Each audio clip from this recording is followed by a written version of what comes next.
Hello and welcome to another episode of Ankle Sore and Carlton Club Corner.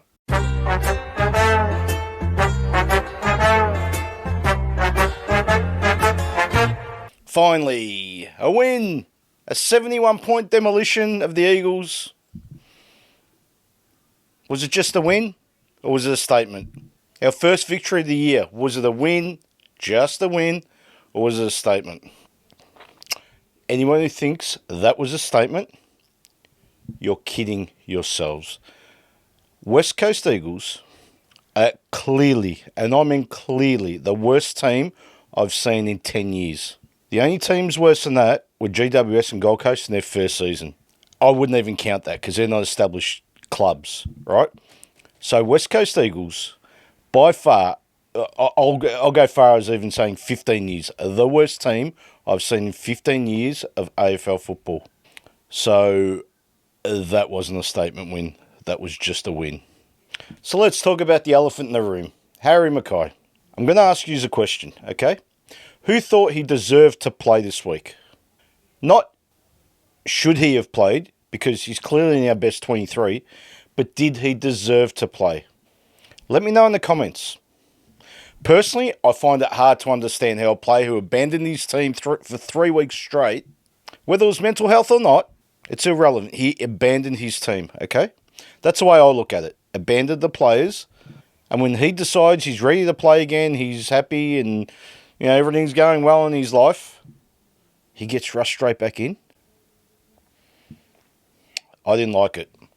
I thought it sent a terrible message to the younger players. A terrible message. It basically means what I've been saying for the first 4 rounds of this year is you don't need to earn your spot at Carlton. Unless you're 20 years or younger, you don't need to earn your spot at Carlton. You get a game based on your previous 5, 6, 8 years, whatever. Okay? You don't get a game on merit. You get a game because of what you've done in the past, which is why we're in the trough we're in now, and we've won 1 from 5 this year. So, personally, I didn't think he warranted a game this week. I thought he should have played VFL football and earned his spot back. Let me know what you think in the comments. It's also interesting that Elijah Holland was an emergency. Surely he's in our best 23. Yet Harry gets preference over Elijah Hollands. Of course. Of course he does. Of course he does. So Vossi, again, you've got your favourites. We know that. And it'll never change. That's fine. No problem. You do you, and let's see where it gets you. Personally, I think it gets you nowhere. And I'll tell you why. History is not on your side, Vossi. Okay? Of the last 20 premiership coaches, only one is a return coach. All others who won premierships were first-time coaches. Okay? And that coach was Mick Malthouse in 2010 with Collingwood. He previously coached West Coast Eagles. All the other coaches from 2004 to 2024 have been first-time coaches at their clubs. Mark Williams, 2004. 2005, Paul Roos. 2006, John Westfold. 2007, Mark Bomber Thompson. 2008, Alistair Clarkson. 2009, Bomber Thompson again. 2010, Mick Malthouse, like I said. 2011, Chris Scott, first-time coach. 2012, John Longmire, first-time coach. You see the pattern here? Alistair Clarkson again, 2013, 14 and 15, first-time coach. 2016, Luke Beveridge, first-time coach. 2017, Damien Hardwick, first-time coach. 2018 was Adam Simpson, first-time coach. 2019, Damien Hardwick, first-time coach. 2020, Damien Hardwick again with Richmond, first-time coach. 2021, Simon Goodwin, first-time coach. 2022, Chris Scott, a first-time coach. 2023, Craig McCraith, first-time coach. And 2024, for the Brisbane Lions, Chris Fagan, first-time coach. There, I wasn't going to go through the list, but I just felt a need to go through the whole list just to show you history is not on your side, Michael Voss. Okay? Apart from Mick Malthouse, all these coaches, it was their first gig Yes, they've won multiple premierships with the same team, but it was their first time coaching in the AFL. So 1 from 20. That's 5%. 5% chance you win a premiership for us. Just saying. Just saying. So the win against West Coast. Like I said earlier, the worst team I've seen in 15 years. You know what? 20 years. For the turn of the century. Since 2000, the worst team I have ever seen. So, to decipher that as, did Carlton play well? Most of you would have watched the game. I thought it was a terrible game of football. I mean, when you've got 3 or 4 players running on their own and doing what they like, which is what Carlton did, with absolutely no tackling. In fact, it's the lowest rated game for contested possessions in the history of AFL records.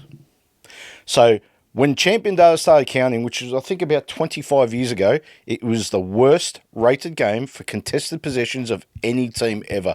So that just proves my point. So we got the 4 points. Let's move on. You know you're in for a good day when Sam Walsh kicks 3 goals, Cripps 2 and Durden 4. I've never seen Sam Walsh kick multiple goals. In the final, one game in the final. It's a great game. Cripps doesn't kick multiple goals. Durden doesn't really kick multiple goals. If he does, it's 2, not 4. So, again, you know you're having a day out. Unfortunately, however, it looks like Brody Kemp has ruptured his Achilles, which means his season's done. Well, Harry McKay won't play next week because of concussion protocols. So Charlie, King Charles, whatever they want to call you, it's time. It's time, mate. It's time for you to get off your ass and have a blinder, because you haven't yet this year, okay? Now, we spoke last week about, you know, are you fit? You know, you're just working your way into season. Okay. And my thoughts are, once you cross that line, it's irrelevant. You're deemed fit or don't play. So let's just assume you weren't right, and I'll just play you. Okay, you've had 3 weeks now. Next week is the week to stand up. Because without you playing well or kicking a bag, which these days a bag's 5, let's be honest, 5 or 6, I don't know where our score's coming from. I don't think we can score. I mean, Walsh and Cripps and these guys aren't kicking goals again. They just don't, right? So, again, that's one out of the box. Like I spoke earlier about the coaches, you know, history is not on your side. So, historically, our midfielders don't kick goals. So, we need our forwards to stand up, and especially you, Charlie. On a brighter note, geez, I wrote that down, and I meant it sarcastically, by the way, because Tom De Koning has officially put contract talks on hold, which means, I won't say officially, but I will say he's joining St Kilda next year. There is no doubt in my mind that that's going to happen. I said it last week, that he'll be leaving at the end of the year, and it was confirmed today that he's put off contract talks, which, hey, like Luke Davies-Uniacke signed with North Melbourne, who St Kilda were chasing. Finn Callaghan, they were chasing. He said no. He signed with the Giants. Tom De Koning is the other one that they've been chasing. So they didn't get 2 or 3. Tom De Koning looks like they're going to get you, because we don't have the funds to keep you. I've been saying for weeks, the likes of Zach Williams, Mitch McGovern, alongside Araja Fantasia and Nick Haynes, being on the list means we can't afford Tom De Koning. So we just let him walk to the Saints. This guy who for years was injured, and we could see the growth. You know, every time he played well, but he'd get injured, and so we've invested so much in him.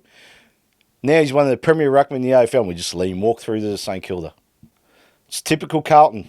Typical Carlton delusion and arrogance. Thinking players are better than what they are and paying them a fortune. Oh, let's keep these players on the list because why? If you're no good, you're no good. Wake up to yourself, Carlton. We need to be better. That's our only hope. And until that mindset changes, we're going nowhere.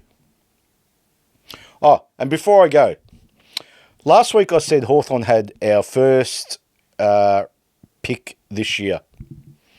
Our first round pick. Carlton's first round pick. Hawthorn receive it. Well, it's not just our first pick. It's our first 2 first round picks. So we've got one, obviously it's ours, that it's probably going to be top 6 the way the season's going. Top 10, let's be realistic, right?